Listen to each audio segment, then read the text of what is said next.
उपासक को कभी भी किसी से कहीं भी आकांक्षा नहीं कर रखनी चाहिए। इसमें बहुत धैर्य की आवश्यकता है। लगता है कि ऐसा अगर हम कह देते हैं तो काम चल जाएगा। उसी समय वो अनंत ब्रह्मांडों का स्वामी आपके अंदर बैठा हुआ देख रहा है कि मेरे से नहीं बोल रहा, ये बाहर चाह कर रहा है, तो मौन चुपचाप मौनी बाबा बने बैठे रहते हैं। और आपके मन में आया, उसी समय आप पलट गए। इतना महावैभवशाली प्रभु है हमारा स्वामी, अगर उसको ऐसा करना होगा तो कर देगा ना, हम क्यों मांगे?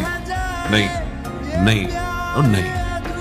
आकांक्षा का त्याग हो जाए। आप सच्चे मानिए, जिस समय आपको जो आवश्यकता वास्तविक होगी वो हो ही जाएगा। वो बहुत सामर्थ्यशाली है, उसी क्षण हो जाएगा। आवश्यक है तो आप मांगो क्यों? जो भी होना, जो भी उस समय हो जाएगा। जब हमें प्रभु से ही नहीं मांगना है तो औरों से मांगने की बात क्या है?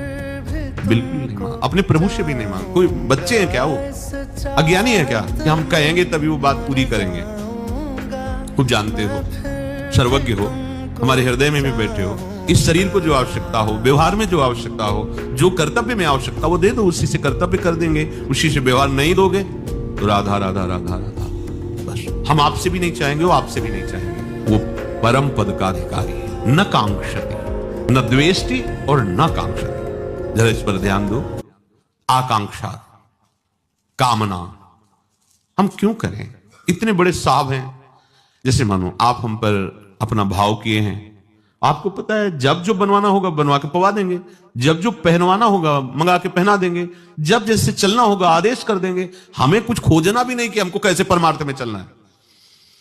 हम तो बैठे हैं, आपकी जिम्मेवारी है कि हम कैसे चलें वो बोलो, कैसे जिए वो देखो, कैसे रहें वो तुम देखो। हम बस आपके हैं, बस इतने से ज्यादा हम और जानकारी नहीं चाहते। सब बना बनाया है। कई बच्चा के पेट आ जाएगा निकुंज रस, अपने आप आ जाएगा। ज्यादा जानकारी की जरूरत नहीं, ज्यादा परेशान होने की जरूरत नहीं। बस जरूरत इतनी है, आपको जो जरूरत हो करवा लेना। बैठा हूं मैं, आपको समर्पित है। अब आप देख लो क्या क्या करवाना है। मुझे पेमेंट चाहिए, आपके लिए मैं बैठ गया हूं। अब आपको जो करवाना हो, जैसे रखना हो, जो पवाना हो, जो ही प्यारो करे सोई में। यही तो धीरे धीरे आपकी जाकर के उत्तम भूमिका बन जाएगी भक्ति की। पर यही समझ में नहीं आता। वो जो जाल जैसे मकड़ी बुनती है ना, ऐसे अंतःकरण में ये चारों जाल बुनते रहते, माया का, मन बुद्धि चित्त अहंकार। वो इसी जाल में खेलता रहता है जीव, समझ नहीं पा रहा। अगर इस जाल से हट जाए ना तो फिर आनंद मगन हो जाए। आंतरिक वृत्ति को समझो।